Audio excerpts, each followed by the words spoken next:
Hello and welcome to another episode of The Collection. I'm Sean Clark, and today I am going to do a random sort of episode. I'm going to call these rando props.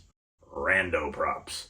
Anyway, this is just props that I don't think merit a full episode on their own, but I think should be shown off, and some of you might be interested in seeing some of these things you've seen in these cases. You're like, well, what's that over there? What's that one? Well, this is going to be one of those episodes. Just a couple quick and dirties on certain things I have in my collection that you might be interested in checking out. So first, we're going to start with this. This is the fisherman's hook from I'll Always Know. So, as you can see, I believe this is a resin, definitely a wood handle, but I believe it's a resin hook. Now, my buddy Brad Hardin worked on this film, and he gave this to me as a gift. This is the third in the trilogy of the I Always Know What You Did Last Summer films. Probably the lesser known, clearly the least popular. And this time around, the fisherman was played by none other than Don Shanks. Yes, Don Shanks, aka Michael Myers from Halloween 5, The Revenge of Michael Myers. A lot of people also don't know this. Did you know that he also played the Killer Santa in Silent Night, Deadly Night? Yes, the other actor was the face that you see, but when a lot of the action and the killing is happening, that was actually Don Shanks stunt doubling him, doing most of the kills. Oddly enough, Don Shanks also appears in a Santa costume when they think they see the killer breaking into a house, but it was actually a father in costume just trying to surprise his child. And that's actually Don in that costume, probably the exact same one he's killing in the whole film.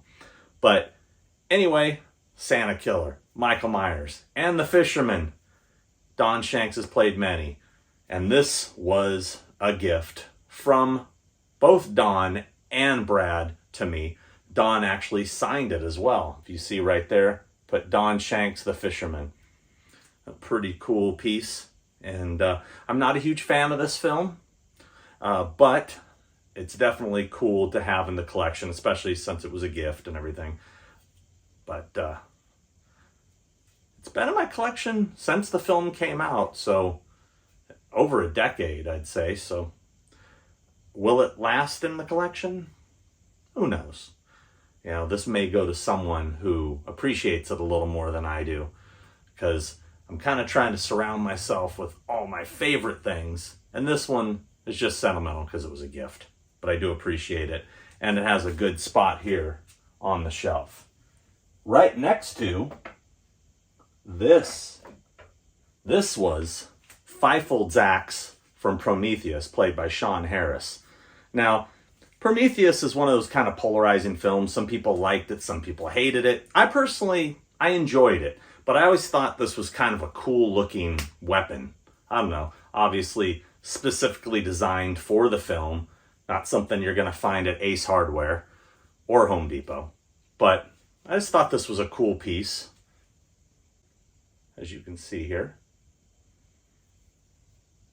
And I basically picked it up just because, yeah, I thought it was cool looking. It's a very cool piece. Custom handles, grips.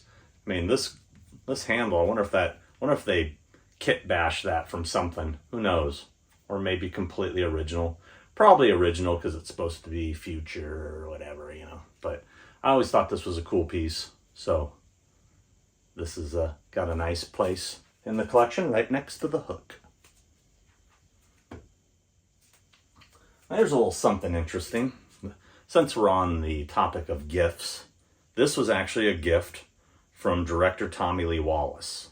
And it is a crew mug from the film It, well, the miniseries. As you can see, it says It, Vancouver/Hollywood, 1990. And this started a little tradition for Tommy, where he did crew mugs. He did a crew mug for Halloween 3, which I own a couple of. But on the back here, it says, "Never a tougher picture, never a finer group. Sincere thanks to one and all. TLW, let's shoot." But anyhow, this was a gift from Tommy, and really love this one because there isn't much out there from the original It. So this is a pretty cool piece to have. Now this little piece of paper here, there's a story behind this. So I was the first guy to find the location of Captain Spaulding's house from the Devil's Rejects. Now, how do I know I'm the first guy? Well, A, nobody ever publicized where it was until I went there.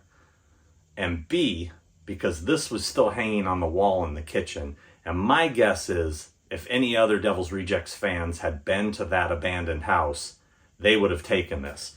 This was hanging on the wall in the kitchen, taped to the wall just like this. Now, if you know the movie, Kiki Palm's Motel was the name of the motel in Devil's Rejects, which isn't too far from the location of Captain Spaulding's house. But what this piece of paper was, on the flip side, was a script page. What these are actually known in the business as sides. They're not full scripts, but they're little printed out sides that they give the actors to kind of refresh their lines. And this is the scene. Interior Spaulding's house, bedroom, morning, 5/4/2004. This is the scene that they were filming that day. And somebody had taped this up to the wall.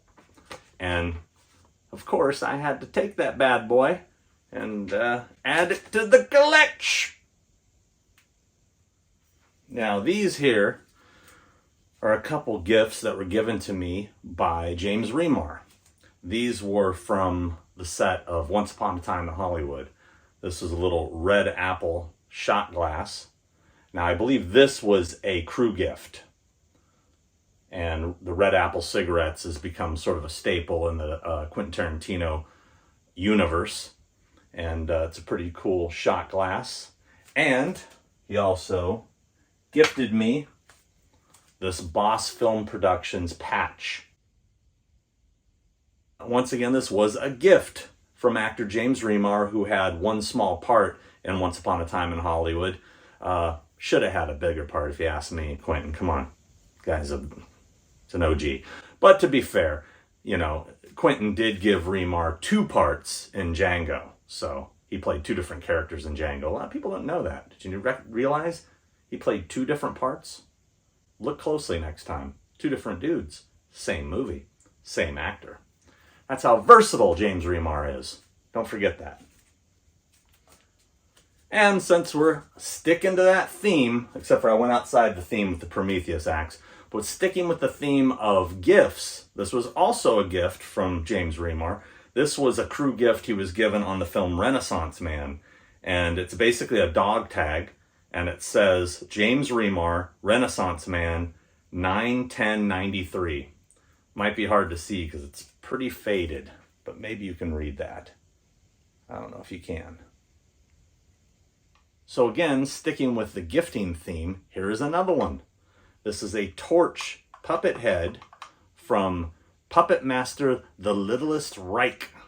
My good friend, Tate Steisnick, from Face Off. You might remember him from Face Off. He's done tons of effects on movies and stuff. He directed the Castle Freak remake. Anyway, he did all the effects on this film, and he gifted me this torch puppet head to add to the collection. Pretty cool. Check it out.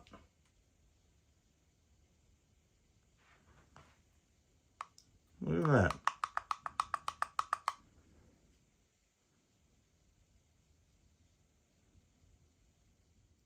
Where the rest of his body is, I don't know. So for our last item, you might notice a wardrobe change. In fact, you might even notice I lost a little weight. Well, it's because all that footage you just watched was over a year ago. When I finally got around to editing this video, I came to the realization, oh, I didn't shoot an ending to this. I really didn't wrap it up. So I figured, well, the running theme of this episode has kind of been a lot of gifts that have been given to me by various people. So I figured, you know what? I'll end it on another gift. And this was a gift that was given to me by actor Bruce Abbott, who you might know as Dr. Dan from Re-Animator and Bride of Re-Animator. Well, he came across this and said, hey, I thought you would appreciate it. And he gave it to me for the collection.